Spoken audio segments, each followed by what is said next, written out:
नमस्कार. चला आज आपण पाहणार आहोत बिना तेलाची कढी. आपण ही कढी करते वेळेस एकही थेंब तेलाचा वापरणार नाही. जशी आजी करायची ना तशीच ताकाची कढी एकदम चवीला जबरदस्त अशी होते.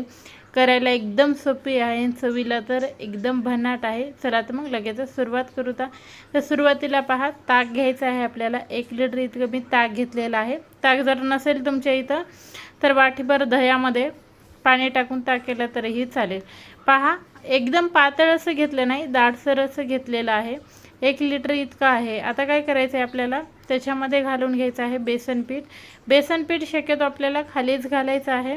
तर छोटीशी एक वाटी आहे, ती वाटीभर इथं घालून घेतले, म्हणजे 4 ते 5 चमच मोठे इतकं घातलेलं आहे. त्याच्यानंतर आपल्याला घालायची आहे अगदी थोडीशी हळद. हळद घालून पीठ छान याला मिसळून घ्यायचं आहे. गोळी नाही झाली पाहिजे, त्याला एकसारखं हे ताकामध्ये पीठ मिसळलं पाहिजे. तर पहा, हे कढईनी छान आपण याला मिसळून घेतलेलं आहे.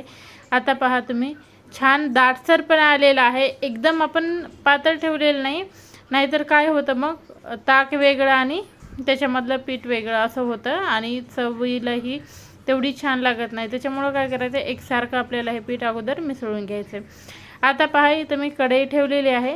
कढईमध्ये आपल्याला भाजून घ्यायचे आहेत जिरे. तर आता आपण तेल न घालता असे जिरे भाजणार आहोत.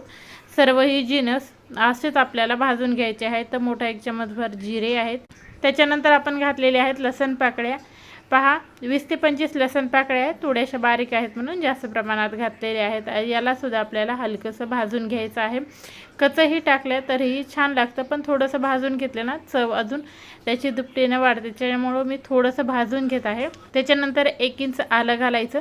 कढीला हिरवी मिरची आणि आलं खूप छान लागतं. हे दोन्ही घातले ना तर चव खूप जास्त वाढते. त्याच्यानंतर मी मिरच्या घातलेल्या आहेत आणि मिरच्या घालूनसुद्धा आपण एकसारखं याला भाजून घेणार आहोत. आता चवीपुरती तुम्हाला इथं मिरची कमी जास्त तुम्ही करू शकता. मी लाल मिरची वापरणार नाही, त्याच्यामुळे हिरव्या थोड्या जास्त मिरच्या घातल्या. 10 ते 12 इतक्या मी मिरच्या घालून घेतल्या. हलकंसं पहा, छान हे भाजून झालेले आहे. आता आपण काढून घेऊ आणि थंड करायला ठेवूत मसाला. त्याच्यानंतर आपल्याला काय करायचं आहे, ज्या बाऊलमध्ये आपण ताकामध्ये पीठ मिसळून घेतले होते ना डाळीचं, ते याच्यामध्ये घालून घेऊता. तर पहा, असंच आपल्याला हलवायचं आहे. शक्यतो लागलं तर थोडंफार पाणी तुम्ही याच्यामध्ये घालून घेऊ शकता. तर पाणी घालून सारखं हलवत राहायचं. आता पहा, हलकंसं गरम झालेलं आहे. साधारण 1 2 ते 3 मिनटाच्या नंतर आपल्याला याच्यामध्ये घालायचा आहे कांदा. कांदा मोठा 1 आहे, बारीक असा कट करून घेतला आहे. ते सुद्धा याच्यामध्ये आपण घालून घेणार आहोत. फक्त जिनस घालायपुरतं आपल्याला ही पळी थांबवायची आहे, नाही तर सारखं याला फिरवत राहायचं, ढळवत राहायचं. त्याच्यामुळं काय होईल, एकसंध अशी आपली ही कढी तयार होईल.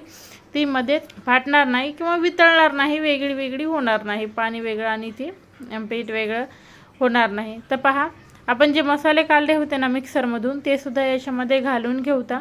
अजून याला आपल्याला उकळी फोडून घ्यायची आहे.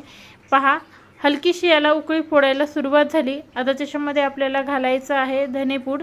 धने सुरुवातीला तुमच्याजवळ जर कच्ची असतील ना, तर सुरुवातीला जेव्हा आपण जिरं भाजताना तेव्हा 1 चमच भाजून घेतल्या तरीही चालेल.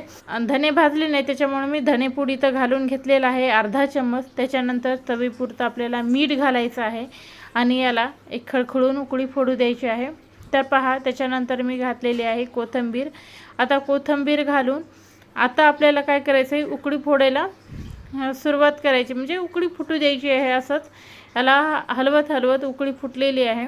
तर पहा, एक 10 मिनटामध्ये तयार होणारी ही ताकाची कढी आहे. एकसंध अशी ही कढी होते आणि चवीला अप्रतिम अशी लागते. तर पहा, आजीच्या चवीची ही कढी आपली तयार झाली आहे. जशी माझी आजी करायची ना अगदी तशीच झालेली आहे. चवसुद्धा अगदी तशीच लागते. तुम्हाला ओळखायला सुद्धा येणार नाही की तेलाचा याच्यामध्ये आपण वापर केलेला नाही. तर एवढीच चवीला जबरदस्त अशी ही कढी होते. तर एक वेळेस नक्की करून पहा. व्हिडिओ जर आवडला असेल तर लाईक करायला विसरू नका.